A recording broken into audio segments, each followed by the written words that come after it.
Hey everybody, this is Brian. We're going to show you how to do an oil sample today because I do a lot of oil samples and I do a lot of trainings, but we never physically showed anybody how to do an oil sample. We talk about them, we explain to them, but what we're going to do today is we're going to do this oil sample. So Caleb's with me here, he's doing a video, and first thing we got to do is we got to pull a dipstick out here. And we got our tubing here. We're running 1/4 inch tubing here, and basically what we're going to do is we're going to measure that about the length of the dipstick. Go a little longer here and cut it off. Tubing we can get at the hardware store. It doesn't matter where we get it at. Well, we never use the same tubing over. So when we're done with this, we're going to throw that out. And then we're going to take our oil sample gun right here. We're going to stick this tubing in here.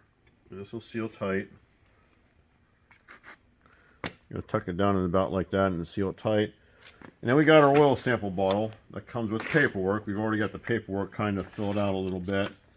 And how many miles are on this engine here, how many miles on the oil, etc. This has a seal on it. We use ALS Labs for doing oil samples. We're going to thread this on here like this. Now the engine's already warmed up because we got everything mixed around properly. We don't want to do it with cold oil. We want to have a nice warm engine. Engine oil is warm. And we're going to stick this down here until we start sucking oil. We don't want to shove it all the way down to the bottom of the oil pan. There we go. Because we don't want to stick it down in there if there's any contaminants that settle at the bottom. And we're going to fill it up to that top line there.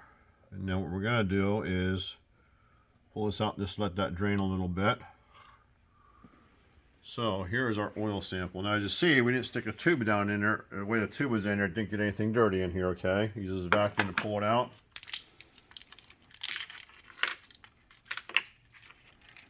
We're going to get this sealed up here. And then we're going to put this in the bottle. And then this tubing here. Now sometimes you got to use 1/8 inch tubing. But I'll throw this away now. Sometimes we use 1/8 inch tubing because the dipsticks are smaller, but most of the time you can get away with 1/4 inch tubing. We will clean this dipstick off. Now we only pulled out a couple ounces. We're not going to worry about topping it off or nothing like that. So we'll just put this up here for now. And again, we're going to fill out this paperwork. There's a little tab on the bottom there we're going to rip off. And after we finish filling this all out, we're going to stick this in the container, and then we're going to stick this actually in a box in, okay? We don't want to mail this to the post office like that, even though the address is on there. Sometimes these have gotten lost. You know, maybe they fall down and roll off somewhere. So we'll stick this in a box. I've got a bunch of other ones to send in today. We'll get a report back in a week to 10 days, and it'll tell us what we got going on inside the engine. So what are we looking for? Looking for metalware. We're looking for contaminants. We're looking for dirt. Is there a fuel or dilution in there? Is there any antifreeze or water in there? We don't want to see that stuff in there, but it tells us everything that's going on inside the engine. It's like a blood work, okay? But that's how we pull an oil sample, and just wanted to show that to you on video. Thanks.